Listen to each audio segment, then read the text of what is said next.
91.7. Radioestacionsur.org.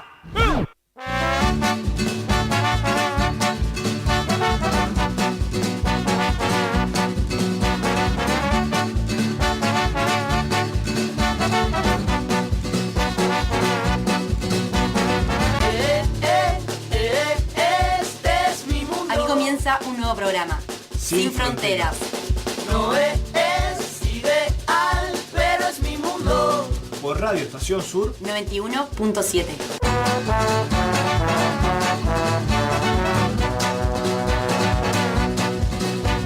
Un programa dedicado íntegramente a la producción de contenido latinoamericano.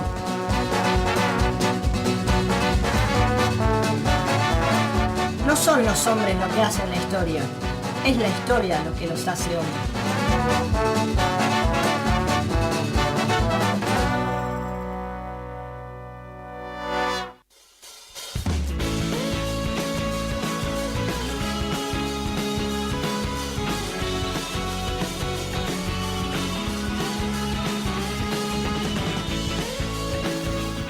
Aire en Sin Fronteras, señores, por Radio Estación Sur 91.7. Bienvenidos, buenas tardes. Yo soy Diego Cisternas y el equipo acá, el staff de Sin Fronteras, te va a acompañar hasta las 2 de la tarde. Bienvenida, Charo Robles. Carolina. Hola, Diego, ¿todo bien? ¿Cómo estás? Bien, bien, acá, ocupando el lugar de la compañera ausente.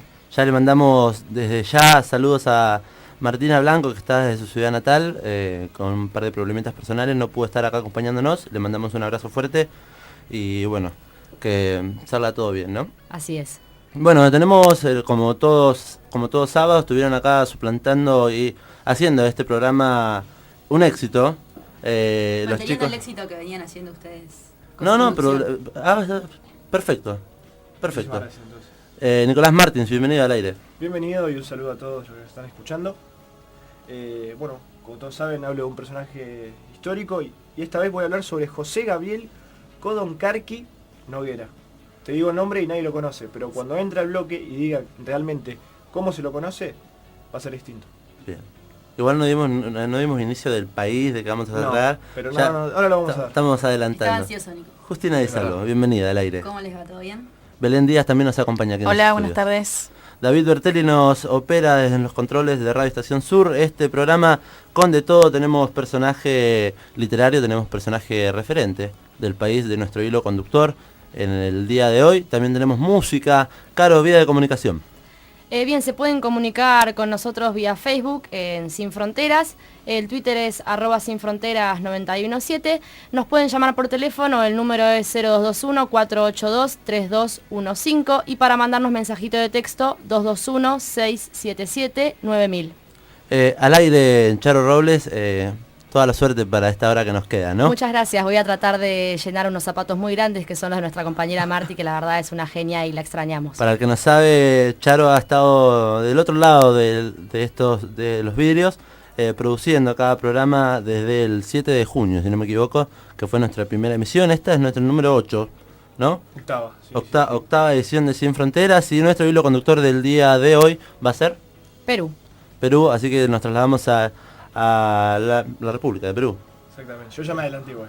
Sí, te adelantaste. Bueno, ahora sí, Perú, personaje biográfico. Ya lo dije, José referente. Gabriel Kodonkarki. Lo voy a decir todo. ¿No va a decir quién es? No, lo voy a decir en mi bloque.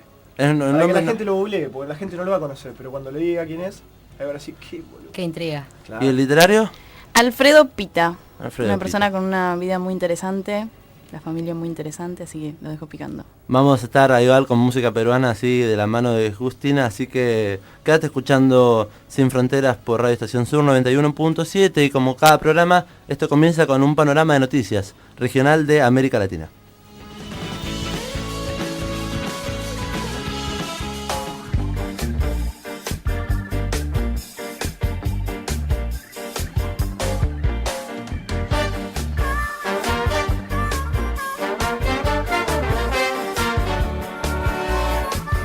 ¿Quién arranca vos?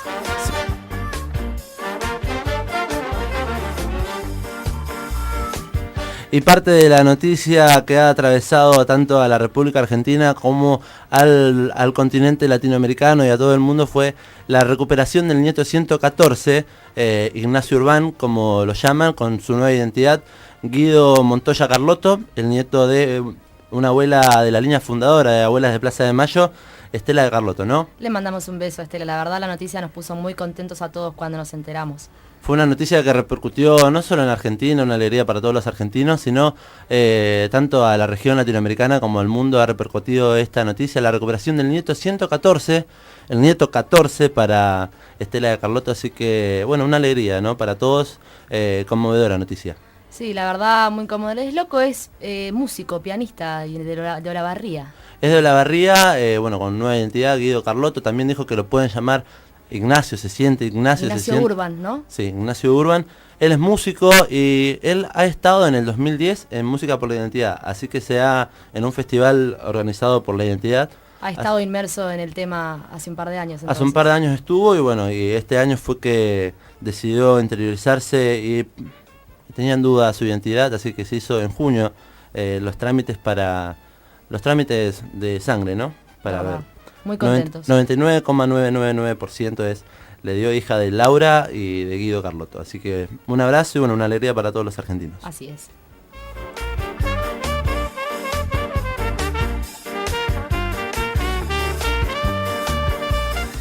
En Honduras aumentan los ataques contra la comunidad de diversidad sexual. Recientemente un miembro de la comunidad de lesbianas, gays, transexual, bisexual e intersexual fue atacado a golpes por 2 jóvenes en Comayagua. Ambos sujetos fueron capturados por efectivos policiales, pero 24 horas después fueron liberados. Así también una chica transexual fue golpeada en presencia de policías militares. Las organizaciones defensoras de derechos humanos en Honduras están exigiendo mayor rapidez para investigar los casos de agresiones a miembros de la comunidad. Según un reporte de estas organizaciones de diversidad sexual, hasta la fecha 168 personas han sido asesinadas en Honduras desde el año 2009, fuerte. Roberto Herrera, del Comisionado Nacional de Derechos Humanos de Honduras, manifestó que se está brindando apoyo a las personas agredidas por su diversidad sexual. Advirtió que se les está dando un seguimiento a las víctimas de diversidad sexual y a los daños que sufren en sus vidas.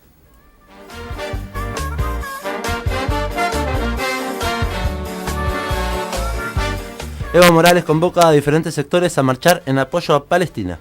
El presidente de Bolivia decidió organizar una manifestación en rechazo a la ofensiva militar de Israel contra Palestina en Cochabamba. Para contextualizar un poco, en la actualidad los ataques del ejército israelí causaron la muerte a más de 1.500 civiles en la franja de Gaza. Evo convocó a los movimientos sociales a organizar una manifestación de apoyo a las víctimas en Gaza. También anunció que su gobierno implantará un visado a los ciudadanos de Israel como respuesta a los ataques contra palestinos. Criticó el papel del Consejo de Seguridad de la propia Organización de Naciones Unidas, la ONU, por su indiferencia ante este conflicto que aún persiste en el Medio Oriente. Evo Morales esto decía.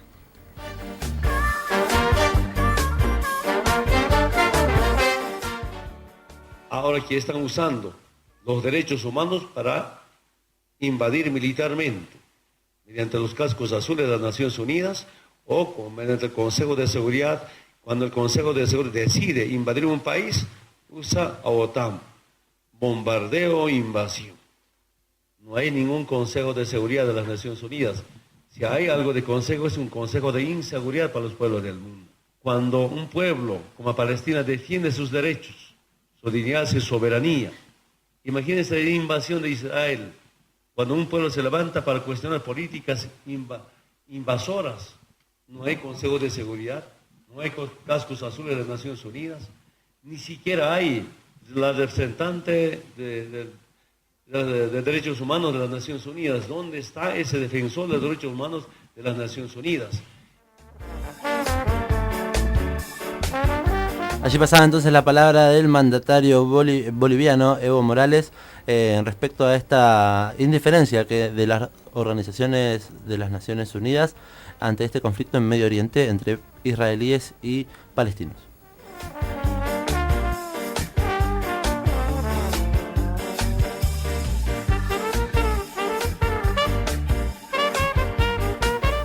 En Chile, la ley de cuotas busca que más mujeres puedan participar en política.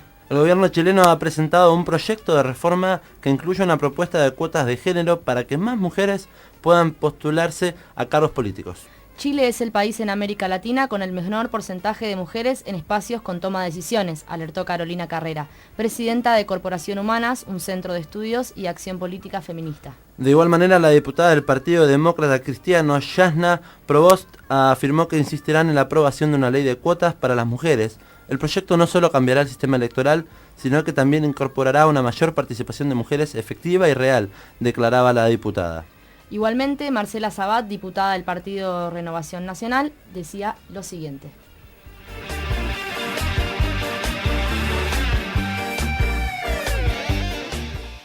Y en el fondo lo que queremos es que justamente podamos tener candidatas mujeres preparadas por los partidos en las candidaturas. Cuando dicen, pero falta capacidad, no hay mujeres. Bueno, dentro de los más de 900.000 militantes que están en los partidos políticos en Chile, más del 50%, más del 60% son mujeres. Y además tenemos en el caso de los concejales un 27%. No logramos, cuando hablamos de alcaldesa o cuando incluso hablamos de parlamentarias, llegar ni siquiera al 16%, que estamos incluso más bajo que países como Irán. Y el promedio regional, que es un 25%, también está muy por encima de lo que nosotros tenemos. No hay manera de poder aumentar la representación de mujeres en un Congreso si no es con la ley de cuotas. Ahí escuchábamos las palabras de Marcela Sabat, diputada del Partido Renovación Nacional, acerca de esto que sería una lucha feminista. Sí, una lucha feminista para que hayan más candidatas mujeres, que la mujer participe más en la política de Chile. Es cierto.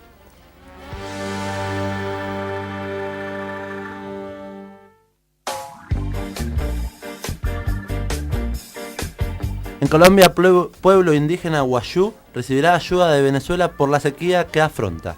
La región de La Guajira, en el norte de Colombia, enfrenta serios problemas como el hambre, que ha sido provocado por las sequías y la ausencia de lluvias. A esto se le suma la pobreza, los malos manejos del dinero público y las obras inconclusas. Los pueblos indígenas han denunciado que no existe una acción preventiva por parte del gobierno central, ya que cada año se repite el problema de la sequía. Los pobladores también demandan la construcción de plantas de saneamiento de agua porque no cuentan ni con agua potable ni alcantarillado. De igual manera exigen la instalación de molinos y carrotanques para distribuir el agua equitativamente a todos los habitantes.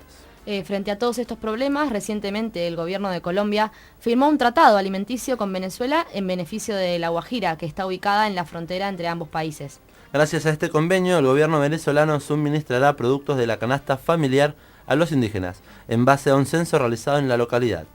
El presidente colombiano, Juan Manuel Santos, expresó su agradecimiento a Venezuela. Esto es una gran ayuda del presidente Nicolás Maduro para los 140.000 indígenas Wayuu, y por eso quiero, a nombre de ellos y de todos los colombianos, agradecerles, señalaba el mandatario colombiano. Esto decía Rafael Puchana, dirigente de la comunidad indígena.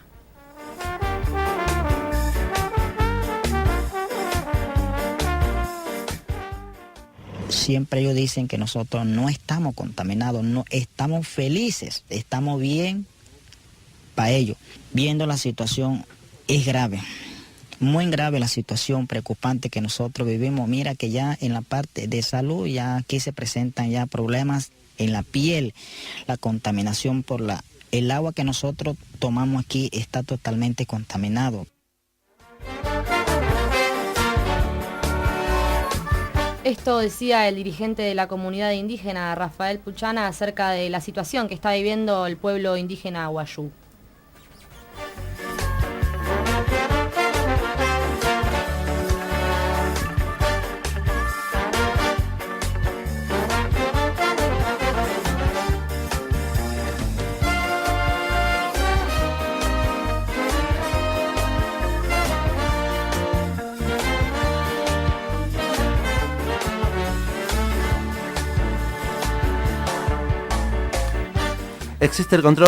Exigen el control del uso de fondos públicos que realizan empresas mineras en Perú. Diversos sectores están debatiendo la necesidad de controlar el uso de los fondos públicos en el gasto social que realizan las empresas mineras. El grupo Propuesta Ciudadana, conformado por diversas organizaciones no gubernamentales, plantea la necesidad de crear mecanismos de regulación y control del uso eficiente de los recursos públicos del Estado. También proponen que cuando las empresas mineras utilicen los fondos públicos, los hagan respondiendo a necesidades públicas. Además, que el uso de los fondos públicos sea a nombre del Estado y como un servicio, y no a nombre de un privado como parte de la responsabilidad social de las mismas empresas. Según Propuesta Ciudadana, las empresas mineras han destinado más de 4.500 millones de soles al gasto social entre los años 2007 y 2012, es decir, aproximadamente 1.600 millones de dólares.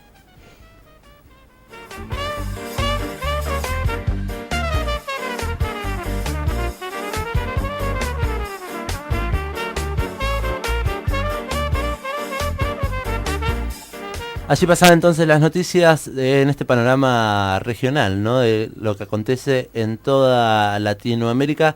O una de las noticias también es que el Canal de Panamá cumple 100 años el día de hoy, la historia de una faraónica construcción, ¿no?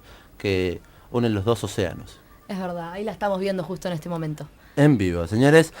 Para pasar a un tema musical, está con nosotros Justina. Exactamente, y les voy a presentar un género muy típico de Perú, que es el huayno peruano. A ver. Les voy a contar un poquito sobre de qué trata este género.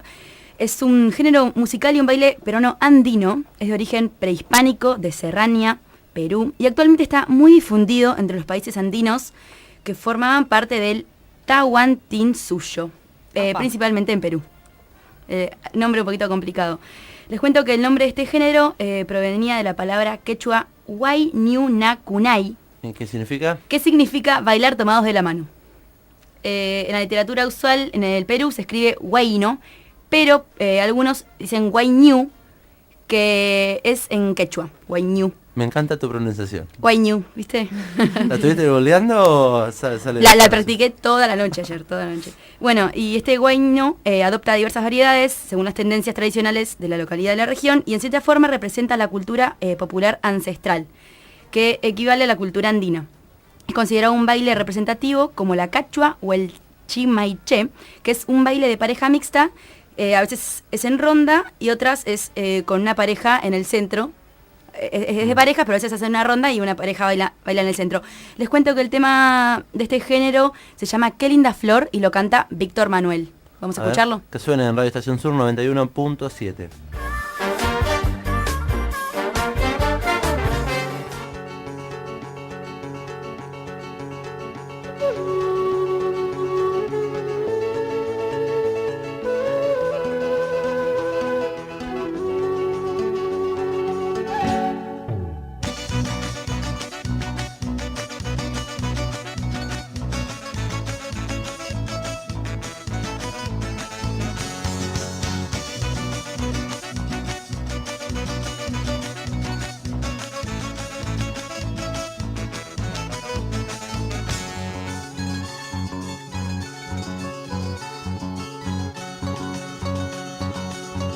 Qué linda flor, qué hermosa flor, qué linda flor. Qué hermosa flor es esta chiquilla, esta chiquilla. Qué linda flor, qué hermosa flor, qué linda flor. Qué hermosa flor es esta chiquilla, esta chiquilla. Qué bonitos ojos, qué bonitos labios, qué bonito cuerpo, como me encanta. Qué bonitos ojos, qué bonitos labios, qué bonito cuerpo, como me encanta. Como yo te quiero a ti solita.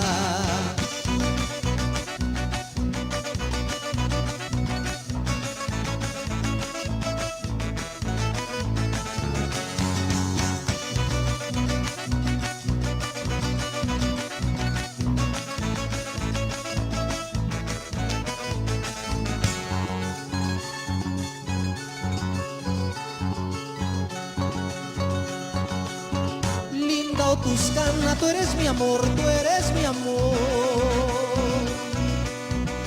¿Qué te pareces a una rosa, a una rosa? Linda Tuscana, tú eres mi amor, tú eres mi amor. ¿Qué te pareces a una rosa, a una rosa? Qué bonitos ojos, qué bonitos labios, qué bonito cuerpo, como me encanta. Qué bonitos ojos, qué bonitos labios, qué bonito cuerpo, como me encanta. Como yo te quiero a ti solita.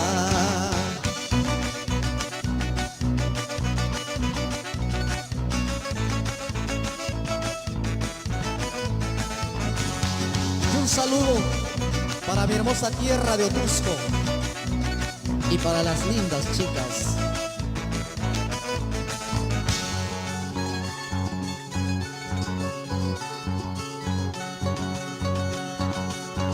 Qué linda flor, qué hermosa flor, qué linda flor. Qué hermosa flor es esta chiquilla, esta chiquilla. Qué linda flor, qué hermosa flor, qué linda flor. Qué hermosa flor es esta chiquilla, esta chiquilla. Qué bonitos ojos, qué bonitos labios, qué bonito cuerpo, como me encanta. Qué bonitos ojos, qué bonitos labios, qué bonito cuerpo, como me encanta. Como yo te quiero a ti solita.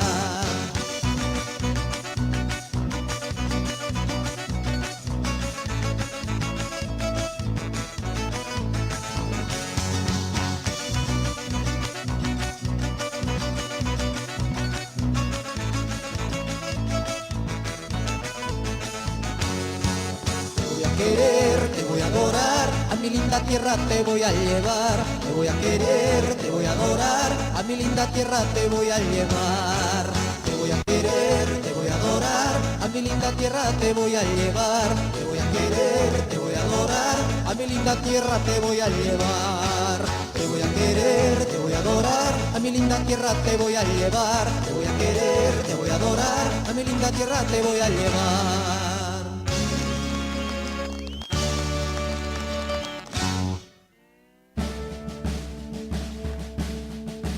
Se lucha con la pluma, se lucha con la espada. El que no lucha se estanca, como el agua. El que se estanca se pudre. Raúl Escalabrini Ortiz.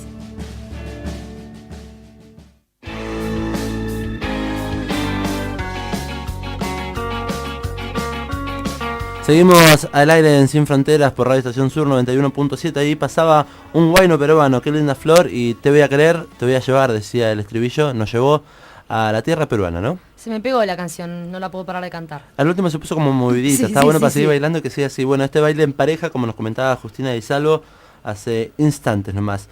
Como te dije, estamos tratando el país peruano. Y como cada sábado tenemos personaje literario, tenemos música y tenemos personaje biográfico. Pero antes, si vos te querés comunicar con nosotros, los haces a través de... En Facebook somos Sin Fronteras, Twitter @sinfronteras91.7, repetimos los teléfonos 0221-482-3215 y para mandar mensajito el celular es 221-677-9000. Así que esperamos tu mensaje, así te podemos mandar saludos, que estás del otro lado. Hasta las 2 de la tarde vamos a estar haciendo programa y está Belén Díaz con nosotros en los estudios para Hola. comentarnos sobre su personaje, que ya lo estuvo adelantando. Sí, Alfredo Pitá, Cuéntenos. escritor peruano nacido en Celendín, en Cajamarca. Es como Catamarca nuestro, pero con Sí, J, algo parecido. ¿viste? Re parecido. Bueno, nació el 7 de octubre de 1948. No es tan viejo. No se 1900. calcula igual. 48. 52, 60 Vamos, y... la matemática. 60 y... La matemática... 60 y monedas. Matemática, Claro, no ¿estás es tan ahí? viejo. No, no es tan Chau. viejo. Escritor y periodista peruano. Y bueno, nació en la capital de la provincia, que se llama el mismo nombre, Celendín, y creció en una vieja casona de su pueblo, en la calle Ayacucho, como Sí. el pueblo de acá de la localidad provincia, bonaerense. bajo la tutela de su tía abuela, la Bien. tía de su papá, y que era era maestra, y ella le enseñó todo. Además era una maestra muy aplicada y siempre le inculcó el amor por la lectura y le hizo leer las mejores obras desde que era chiquitito. Así que ahora vamos a escuchar ahora que nos cuenta un poquito qué significaba para él esta ciudad y qué le despertó y demás.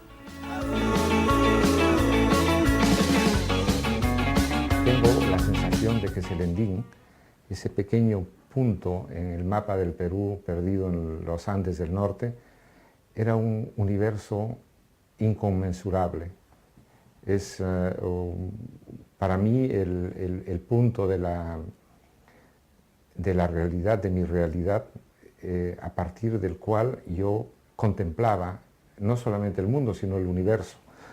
Una de las cosas que me ha marcado para siempre, tal vez, es una cierta conciencia que he tenido muchísimo más tarde de que en Selendín estaba yo cerca de la Vía Láctea, por ejemplo, cosa que ningún niño conoce en Lima. Difícilmente en la costa, en las ciudades demasiado iluminadas. En Selendín, en las noches oscuras y de luna o simplemente despejadas, la Vía Láctea es manifiesta. Millones de estrellas acompañan la vida de la gente. Entonces, este es un marco, Selendín es un marco muy propicio para la sorpresa, para el deslumbramiento frente a la naturaleza. Bueno, ahí escuchábamos a Alfredo Pita. Se cortaba así, ¿viste? Quedaba ahí, natural, y quedó ahí, durito. Bueno, y hablaba que él cuando era chico creía que estaba cerca de la Vía Láctea, en Selendín. ¿Viste qué dice? Es genial. En un pequeño punto, un pueblo perdido en los Andes. Exacto, decía. Claro, dentro de Cajamarca. Y bueno, y eso fue también lo que lo inspiraba para escribir. Escribía poesía antes, después escribió poesía primero cuando era joven, bueno, pero él decía que nunca se consideró poeta porque los poetas son como que ya nacen con eso, como que ya tienen su vocación desde que nacen, entonces él no se sentía un poeta, así que decidió seguir con la narrativa. Bueno, a los 12 años, después de terminar la primaria, dejó su pueblo natal y se fue a Trujillo, pero después por graves problemas por la vida política de su padre, se lo impidieron. Después empezó el Colegio Nacional de Guadalupe en Lima. Y bueno, prosiguió en Tarma y Trujillo y después siguió en Chiclayo. Bueno, y esta ciudad, en 1966, ganó su primer reconocimiento literario, que era muy joven él, y el premio al poeta joven, en el marco del primer encuentro nacional de poetas peruanos. Era un encuentro que estaban todos los poetas y bueno, y le otorgaban el premio, era como un concurso, tenías que enviar tu poema y bueno, y él a último momento lo mandó, no estaba muy convencido y a último momento decidió enviarlo y ganó, para sorpresa de él. Sí, a muchos les pasa, a muchos así escritores, poetas que no se tienen confianza, fe y por ahí dicen sí, por ahí sale. Lo mandan y terminan ganando, mirá, sí. Premio Poeta Joven. Estaba muy sorprendido, inclusive no reclama su premio, que era que tenían que publicar su poema, no lo reclama, nunca lo publicaron, porque no, ya te digo, él pensaba que los poetas tenían que nacer poetas y él no se sentía así. Así que fue como un shock para él este premio, entonces se replanteó. Sí, podemos decir que se hizo, no nació poeta, sino que se hizo poeta. Aunque esté en contra de eso. Aunque él diga que no lo es, sí. Poeta, porque si le dieron ese premio claro. Poeta joven. Claro. Impulso. Sí. Pero igual, en ese momento fue que decidió escribir narrativa. Así que, bueno, después, en la Universidad Nacional Mayor de San Marcos, estudió literatura y sociología, pero no las terminó a las carreras. Y después en París hizo periodismo y literatura. En 1970 trabajó en diversos medios de prensa de su país natal y comprometidos con las luchas sociales de ese tiempo. Muy comprometidos con la lucha social. Y bueno, después en 1978 y 1970 trabajó en Lima para la agencia France Press. Sí. Prensa francesa. Sí. Mira la que hablo francés. Bueno, después, por la actividad política de su padre, trató en su infancia con personajes como políticos revolucionarios, Luis de la Puente Uceda, Ricardo Napurí y Walter Palacios Vinces. Y después más tarde, cuando ya estaba estudiando en la universidad, hizo Bohemia con algunos poetas de San Marcos. Ahí fue que él ganó el premio. Pero también tuvo amistad con poetas ya consagrados como José María Arguedas y con periodistas como Francisco Mondoa, quienes lo ayudaron mucho y lo apreciaron y demás. Todos ellos peruanos. Todos peruanos. Bien.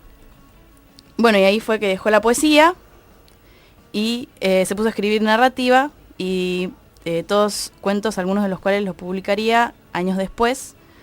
Y bueno, y su obra más reconocida, la que tuvo un premio súper importante en España, es El cazador ausente, de 1995, que es considerada en Perú como la obra que relanza la escritura peruana. Recibe el premio Las Dos Orillas, concedido por el Salón Libro Iberoamericano de Gijón, España, y fue de inmediato traducido y publicado en 5 países europeos. Es un libro que pegó. Sí, pegó mucho. Bueno, su padre se llamaba Manuel Pita Díaz y fue un abogado que participó activamente en los años 50 y 60 en la resistencia a la dictadura de Manuel A. Odría. Y después al gobierno conviviente de Manuel Prado Ugarteche y el de APRA. Y fue uno de los fundadores del movimiento APRA Rebelde, que convertido en MIR, en el MIR, provocaría revolucionarios cambios en el país de los años 60. Su padre Movimiento de izquierda activo, revolucionaria sería. Sí.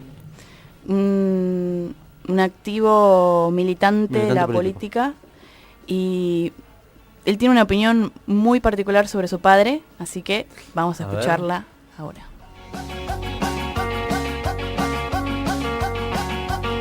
A mi padre yo no lo veía.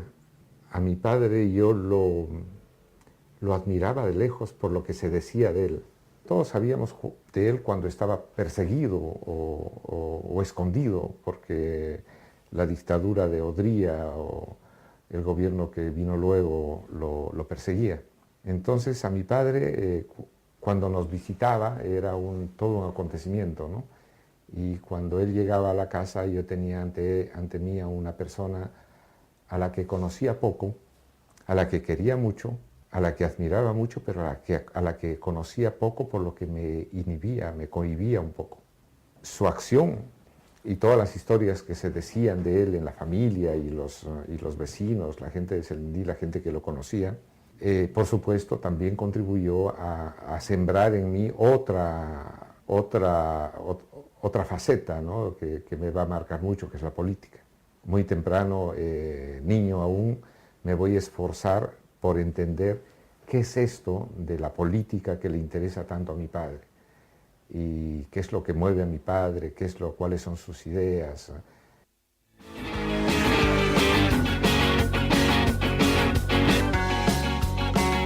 Ahí escuchábamos a Alfredo Pita. Bueno, admiración por su padre. Exacto, pero de lejos. Siempre recalca eso, que nunca lo pudo sentir como un padre en la vida cotidiana, digamos, el día a día del papá que llegaba a trabajar o cosas así. Y no tenemos idea por qué lo crió la tía, ¿no? Porque no, me intriga saber. No. Su tía le contaba, igual es normal, le contaba eso, historias. ¿viste? Es como normal que los escritores en esa época, sí. Se críen con otro familiar que no sean los padres. Sí, y que esas tías sean maestras, sí, y que les enseñen a escribir, a leer. Sí, era muy común en esa época. Acá también era muy común en esa época. Es verdad. Enseñaban siempre las abuelas o las tías, sí. Y bueno, esta misma tía le contaba historias de todo tipo, desde historias narrativas hasta historias del siglo XX, de la Primera Guerra, de todo. Y él se quedaba horas escuchándola y fue ahí también que empezó a amar la narrativa y amar la escritura y la lectura. Bueno, en 1983, en pleno conflicto interno en Perú, a raíz de la masacre de periodistas de Uchucracay, él cubrió la información en ese mismo lugar donde sucedía todo. Y bueno, llegó a Ayacucho como enviado especial del diario El Diario de Marca, el periódico de Lima, y como reemplazante de Eduardo de la Pinielia, que era colega y amigo y que fue asesinado en ese mismo lugar.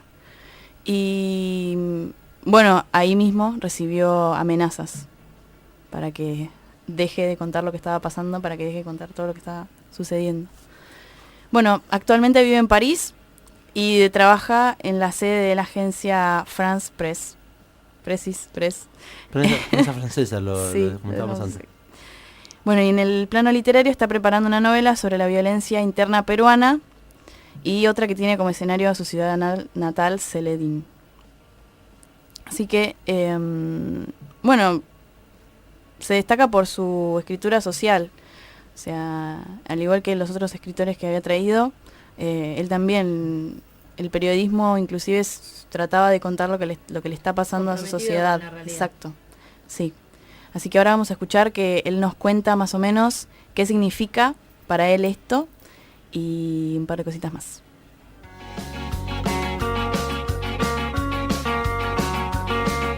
A la literatura yo me había acercado en los años anteriores, casi desde mi infancia, por la lectura, la asiduidad de los libros que había en la casa, en la casa en la que me crié.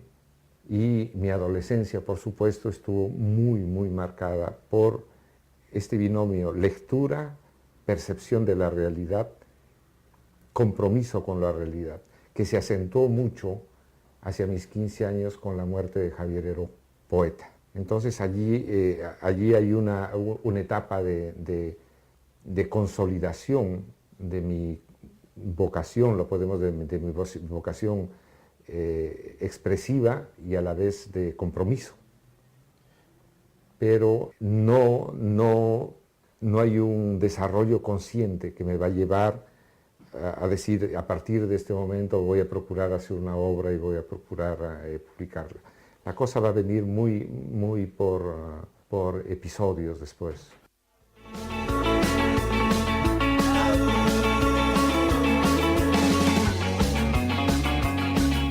Ahí escuchamos a Alfredo Pita hablar sobre el compromiso que hay que tener a la hora de leer y a la hora de escribir, ¿no? Sobre su país, sobre su realidad. Compromiso con la realidad y con la verdad. Bueno, algunas de las obras que publicó fue Y de pronto anochece, que son cuentos, Morituri, cuentos también, bueno, El cazador ausente, la novela que nombraba antes, que tuvo el premio internacional de la novela Las dos orillas, del Salón Iberoamericano del Libro. Después, la poesía, Sandalias del viento, Un pequeño capitán, que es un relato juvenil, y bueno, sigue la lista. Y después algunos de los premios, en 1966, que ya lo dije, el premio al poeta joven, en 1986 y 1991, premio de cuentos de la revista Caretas, en Lima, y bueno, y este premio que nombraba último a su obra El cazador ausente. Y no tiene blog, pero tiene Twitter, así que si lo quieren buscar es @caza con Z sutil. Caza sutil. Le tendríamos que haber tuiteado que nos escuche. No era mala idea. No era mala idea, pero bueno. Estuvimos flojos. Allí pasaba entonces Belén Díaz con su personaje literario Alfredo Pita comentándonos un poco de su historia, ¿no? De este compromiso militante con la realidad. Él también escribía, bueno, fue escritor y también cumplió un rol de periodista, ¿no? Cubriendo... Actualmente, sí. Actualmente cumple. Sí, es periodista. En la prensa... Exacto, allá en París. Y hablando de Twitter, ¿cómo era el Twitter? Repetilo. @caza sutil. Bueno, en Twitter también nos pueden mandar saludos a @sinfronteras 91.7 y la gente ya se ha comunicado con nosotros, nos pone muy bueno el programa, nos pasa, esta es una genia peruana, mezcla ritmos nativos con lírico, Taki Rari, así que vemos si la vamos a poder pasar. Está Justina nuevamente con nosotros en los estudios para traernos más música, pasar a la música peruana. Sí, mostramos un poquito hace un rato de lo que era el huayno peruano, ahora les traje el vals peruano o afroperuano de la mano de Oscar Áviles. Les cuento que Oscar es un guitarrista, porque murió este año, el 5 de abril, un guitarrista, compositor, poquito, arreglista y cantante peruano que recibió de sus amigos y comentaristas de la música criolla el seudónimo de La Primera Guitarra del Perú. Bueno, les cuento que a Oscar de pequeño el padre le prohibía, no quería que sea músico, le escondía la guitarra, él se tenía que esconder para tocar la guitarra, pero bueno, luego fue presionado un poco por sus amigos porque vieron su talento para que se lance a hacer esta música que luego hizo. Y vamos a escuchar, se llama Perú. Así es el nombre de la canción. Bien, no es que se llama Perú sola, se llama Perú la canción. Se llama Perú la canción. Y se llama Perú. Antes, déjame mandar el saludo a quien nos escribía, Margarita Castillo, un beso para ella, está escuchando, que nos dice muy buen programa, Mike. Así que un beso para ella. No lo había nombrado. Bueno, vamos a escuchar, se llama Perú, de Oscar Áviles y Sambo Cabero.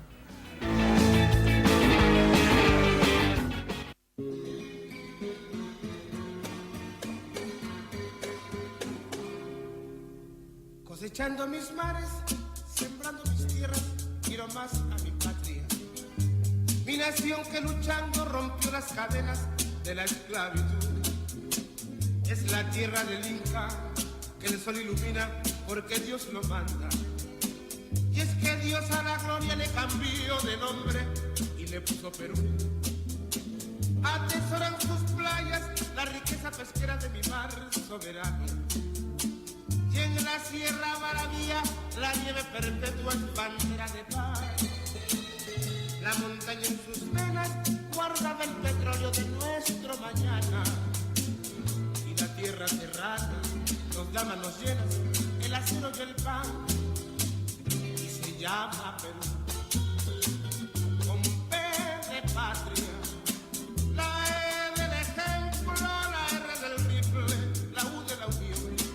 Yo me llamo Perú, pues mi raza peruana, con la sangre y el alma, pinto los colores de mi pabellón. Yo también me llamo Perú.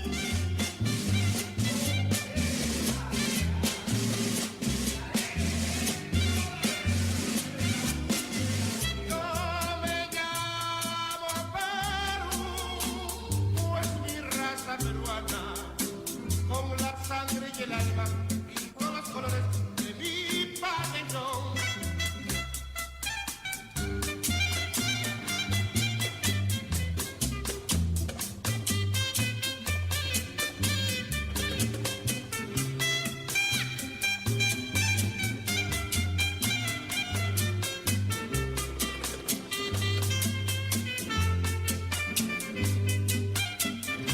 Y se llama Perú, con P de patria, la E del ejemplo, la R del rifle, la U de la unión. Yo me llamo Perú, pues mi raza peruana, con la sangre y el alma, pinto los colores de mi pabellón. Yo también me llamo Perú.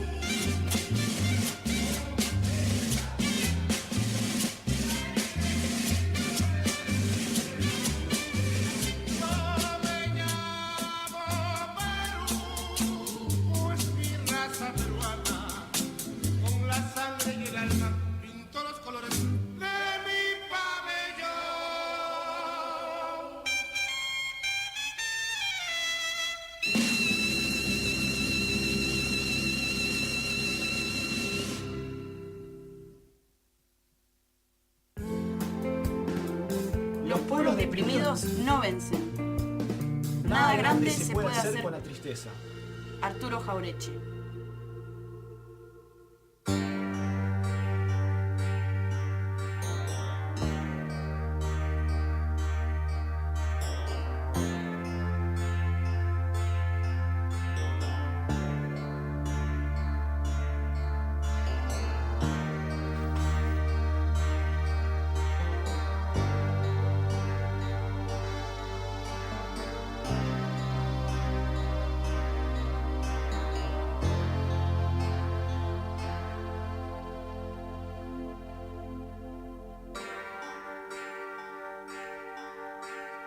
Peleamos en Vilcabamba en contra del extranjero. Ya había perdido mi hermano. Su fe. Seguimos en Sin Fronteras por Radio Estación Sur 91.7. Allí sonaba Víctor Heredia, ¿no? Así es, lo estábamos escuchando justo, el tema que eligió Nico. La muerte de Tupac Amaru se llama el tema. Y ya te adelanté, disculpame, pero Nico, Se ya acabó la sorpresa. te adelanté el personaje. No importa, Pinchaste el Está bien globo. igual. Bueno, yo Está igual. mencioné el tema que estamos escuchando. Está bien porque José Gabriel Codoncarqui Noguera es conocido como Tupac Amaru. Mirá qué loco. Yo cuando vi el nombre, la verdad no lo sabía, porque todos lo conocemos realmente por ese nombre, no artístico, sino nombre histórico que se le ha puesto. Que déjame decirte... Tupac Amaru le dicen mucho, pero... Que viene por un descendiente, en realidad. A ver. Se lo conoce como Tupac Amaru II a él, en realidad. El 1 es un descendiente, un ancestro, digamos, de él, que nació en el año 1500, que también era un noble inca, aborigen, indígena, y también, bueno, fue matado por los españoles, digamos, cuando vinieron a conquistar estas tierras. Exactamente. Bueno, déjame decirte que, bueno, este personaje del que voy a hablar es hijo, o nació, de una pareja, o sea, digamos que él fue mestizo, porque viene de un padre español noble, llamado Miguel Codorcanqui, y de Rosa Noguera, que era un aborigen en ese entonces. Por lo que él nació, digamos, en la riqueza, y no en la pobreza como muchos indígenas en ese entonces. Por lo cual comienza sus estudios en una escuela religiosa, católica, pero bueno, él nunca perdió, digamos, sus raíces de sus ancestros indígenas, por lo que también empezó a tener un poco de curiosidad y demás por su antepasado.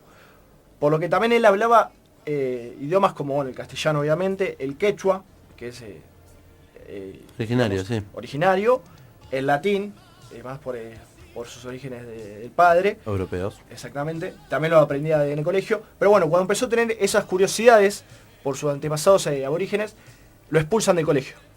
Lo expulsan. Era un subversivo, digamos, en ese entonces. O así lo tomaban. Mirá vos, sí.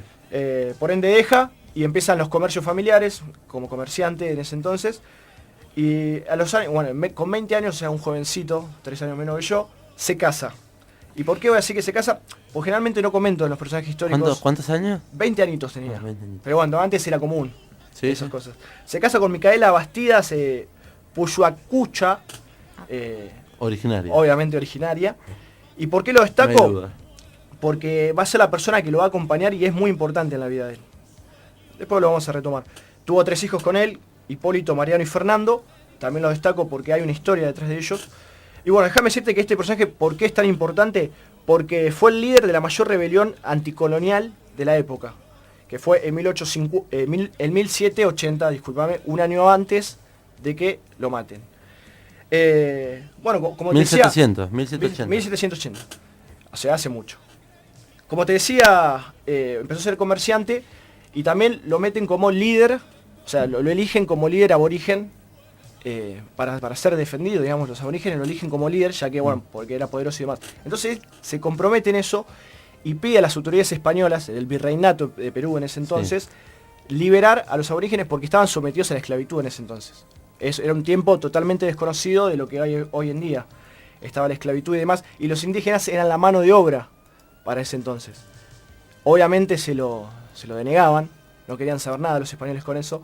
Por lo cual... Extraían minerales, ¿no? Ahí exactamente, en Potosí, en Lima y demás.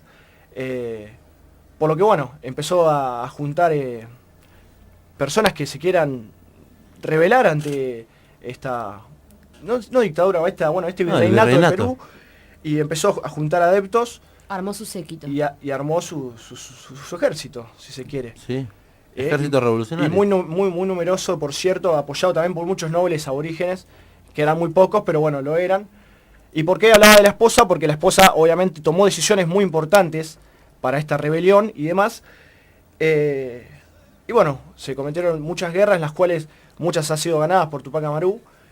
Pero bueno, llegó que lo capturan en 1781. Lo capturan y se lo llevan a Cusco, donde digamos que estaba las personas más destacadas del virreinato por ese entonces.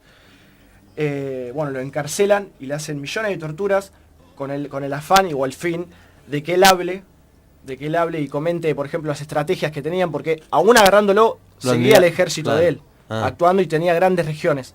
Porque, bueno, entonces lo capturan y quieren que él diga, digamos, los planeamientos militares de ese entonces. Él obviamente se niega a hablar y de hecho con todas las torturas que tenía, vivía sangrando y intentaba mandar mensajes escritos con su propia sangre. Algo me llamó totalmente la curiosidad. Sí. Nunca, bueno, los mensajes fueron recibidos, siempre fueron interceptados. Y un día el rey Carlos III, por ese entonces rey de España, manda a José Antonio de Areche, que era la autoridad de interrogatorio y ejecución de España, se va enviado especialmente para tratar de sacarle palabras a Tupac Amaru. No lo logra, por cierto. Y bueno, obviamente no he podido conseguir un audio testimonial de él por la época, no había 1700. aparatos. No Exactamente, existía nada. no existía nada. Pero La sí imprenta, existe ¿no? algo. Sí existe algo. A ver. Una película que se llama Tupac Amaru, que la dirigió Federico García Hurtado, y el actor que hizo este personaje fue Reinaldo Arenas, y quiero que escuchemos las palabras, digamos, de él, interpretando a Tupac Amaru cuando pasa esto, de que va el intermediario para que sacarlo a hablar, y mirá lo que le responde él. A ver. Se muere Lul. Bueno, ¿vas a confesar quiénes son tus cómplices o no? Mis cómplices. Solamente tú y yo, señor. Tú por oprimir a mi pueblo y yo por tratar de libertarlo. Bueno, como vieron, es cortito porque es un fragmento que corté de una película, la película hecha por él, que fue en 1980. Es recomendable a verla, por ahí no tiene esos efectos tan especiales que estamos acostumbrados hoy en día, pero es muy rica históricamente. De hecho, la película arranca de esta forma, entrando este personaje y él diciéndole: solamente tú y yo somos culpables. Tú por oprimir a mi pueblo y yo por tratar de libertarlo de esta semejante tiranía. ¿Cómo se llama la película? La película se llama Tupac Amaru. Como... O sea, como es Sí. conocido habitualmente. Bueno, ante no poder sacarle las palabras de su voz, digamos, de las estrategias que tenían, ¿sabes lo que hacen? ¿Se acuerdan ustedes de la película de Mel Gibson? Que interpretaba a un escocés que se llamaba Wallace, William Wallace, ¿se acuerdan? Sí, William Wallace. Lo torturan de la misma forma. Capturan a sus familiares, allegados y amigos que estaban sumamente comprometidos con esto que estaba llevando a cabo, Claro. tal cual. ¿Y saben qué hacen? Los llevan a todos a la plaza central de Cusco, lo dejan a Tupac Amaru en el medio de la escena, y Tupac Amaru tiene que soportar ver cómo mueren todos sus familiares, amigos y allegados, uno por uno, cómo van siendo torturados y matados. Él quedó para lo último, digamos. Ay, qué Como para feo. terminar el show. Terrorífico. Es, creo que, una de las matanzas más crueles y cobardes que he podido leer o saber. Y sí, la verdad que sí.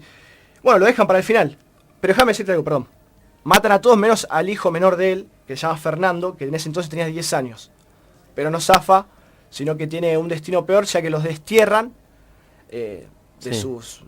Lo exilian. Lo exilian de su tierra natal y se va hacia España, hacia Cádiz, a una prisión donde muere a los 27 años. Tampoco nada feliz, pero tampoco tan trágico como le ha pasado a sus hermanos, padres y demás. Qué loco que aún estando matando a todos sus familiares, él no diga nada, ¿no? Y porque Ven cómo matan a toda la era el familia, compromiso que tenía. Y creo que todos, su familia y demás, Sabían. también estaban tan comprometidos como él. Y creo que es un voto a silencio entre todos para no perder la lucha. Porque si él no estaba físicamente, la lucha iba a seguir continuando. Y de hecho se ganó. Porque hoy en día vemos la igualdad que hay con todos los compañeros de pueblos originarios. Bueno, como te decía, él quedó para el show final. Y te digo por qué conocía, si habían visto esta película, porque lo matan de la misma manera. Lo agarran de todas las extremidades con las mulas y lo estiran. No hagas el gesto con la Hago el mano. gesto La acá gente lo y ve, la pero gente yo se lo está veo y me muriendo. da impresión. Pero aún así, no lo pudieron descuartizar de esa forma. Porque él era con textura muy grande y no lo pudieron descuartizar. Sí le sacaron, obviamente, les colocaron Qué asco. Ay, Dios. las extremidades y demás. La verdad que es muy fuerte decirlo y ni me imagino si lo estaría mirando. Sí. Bueno, obviamente de esa forma tan asquerosa lo asesinan y cada extremidad que después fueron cortadas, como sus cabezas, sus piernas y sus manos, fueron enviadas a distintos puntos del Virreinato de Perú como para indicar a cualquier subversivo Sí. que no haga locuras, porque podría pasarle lo mismo a cada uno. Bueno, se ha vivido en Perú, también en Argentina, podemos decir en la época de unitarios federales, que se les cortaba la cabeza a los rebeldes, a los caudillos, y se los exponía en la plaza como imponiendo miedo, ¿no? Exactamente, pero aún así, como en todos estos casos que estamos mencionando, y que por ahí asimilamos, vos lo podés matar físicamente, pero nunca la bandera que lleva. Y es así por ahí que hoy en Argentina hay una agrupación en Jujuy de indígenas. La Tupac. Exactamente, que lleva el nombre de este personaje en cuestión. Y para cerrar este personaje, quiero que escuchemos otra cosa de él. En realidad es de un historiador que se llama Rubén Iljo, un peruano, que trata sobre la vida de él. Y acá quiero destacar el sentimiento o el valor más cobarde de una persona. Por favor, escuchémoslo.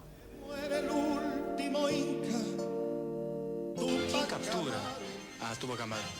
Bueno, fueron obviamente los españoles, pero no hubiera sido posible derrotar a Tupac Amaru si los mismos indios, comandados por Pumacahua, no hubieran luchado contra Tupac Amaru. Tupac Amaru era un tipo con un carácter endemoniado y que justamente maltrataba tanto a sus propios indios, de que indudablemente en algún momento, cuando ellos vieron la oportunidad de sublevarse contra el mismo Tupac Amaru, lo hicieron y se pusieron a las órdenes de Pumacahua.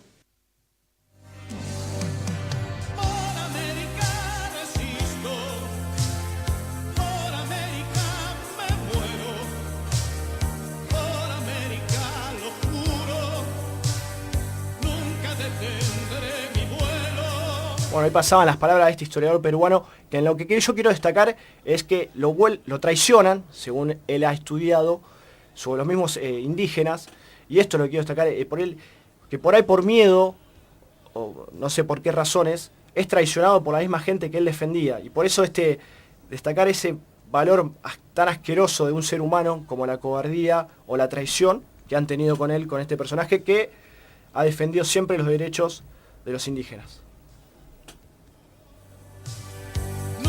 Detendré mi vuelo. Tupac Amaru es mi nombre, mi sangre y mi canto eterno. Tupac Amaru no ha muerto.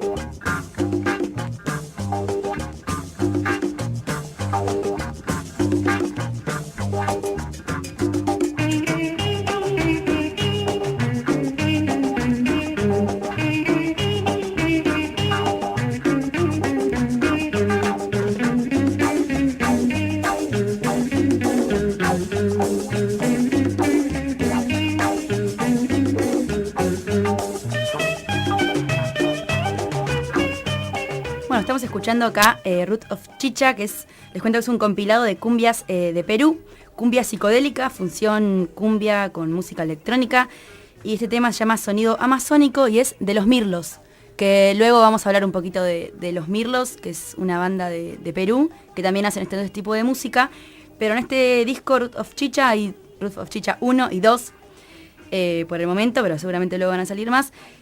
Hacen un compilado de muchos artistas de Perú, de cumbia, esta cumbia psicodélica.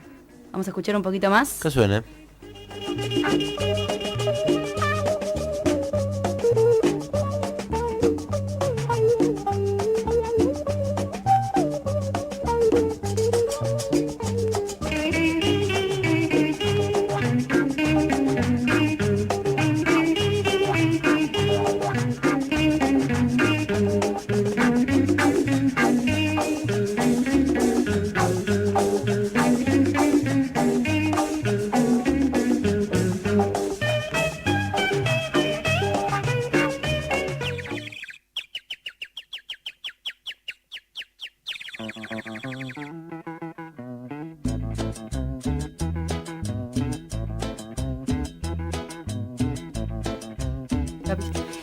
Acá estamos escuchando la danza de los Mirlos. Seguramente les suena conocido, sí, porque luego muy la moda, hizo Pablito Lescano. Pablito Lescano con cumbia villera, pero esto sería cumbia amazónica. Pero nace de allá, mira. Exactamente, es de ellos, de allá de Perú. Interesante dato, lo vamos a estar publicando quien quiera escucharlo en Sin Fronteras en el Facebook. Facebook de Sin Fronteras. Ni hablar. Bueno, les cuento que los Mirlos es un nombre de un pájaro muy lindo de color negro que habita en la zona amazónica y se puede domesticar aprendiendo a repetir los sonidos e inclusive la voz humana. Es por eso que le pusieron los Mirlos a la banda. El director y fundador del grupo es Jorge Rodríguez Grandes.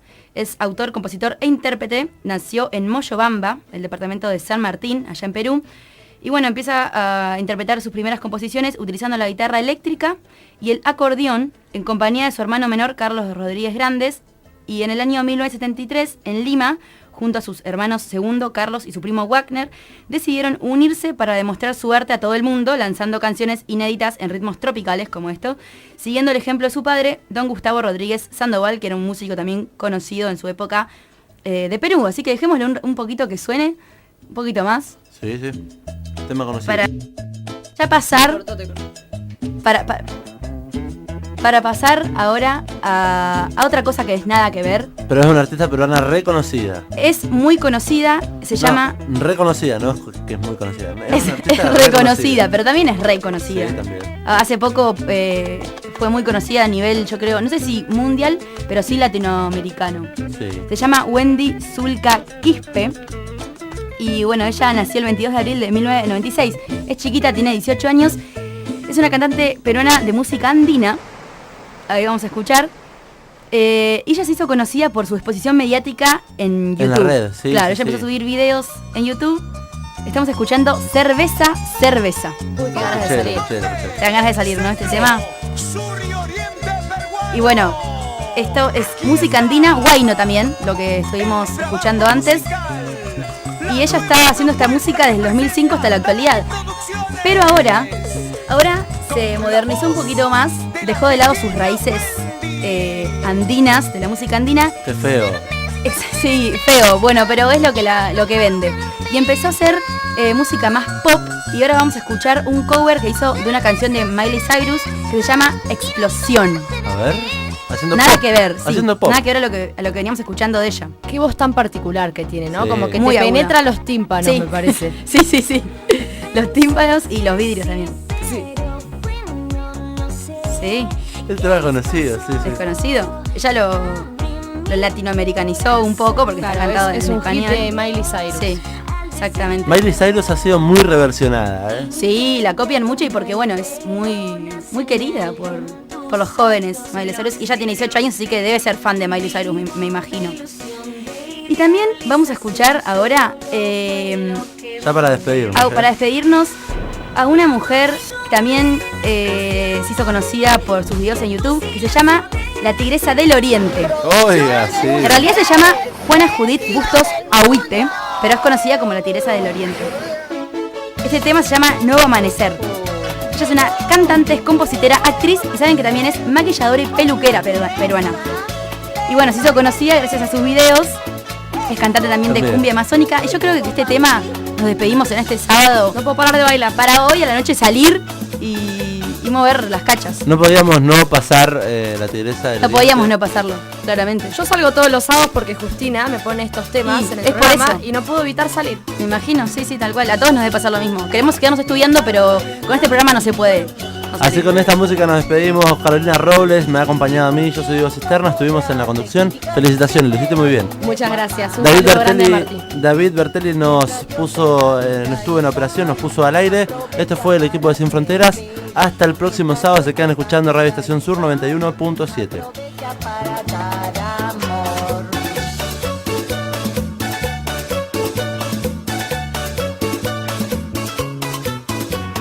Brinda una sonrisa, sé más cariñoso, ponle alegría. Si tú sabes dar amor, entonces serás feliz. Domina tu orgullo, no seas egoísta, sé más amigable. Si tú sabes dar amor, un nuevo amanecer te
Esto fue Sin Fronteras.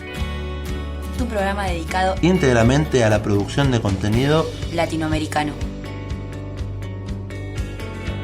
Sábado de 13 a 14 Por Radio Estación Sur 91.7.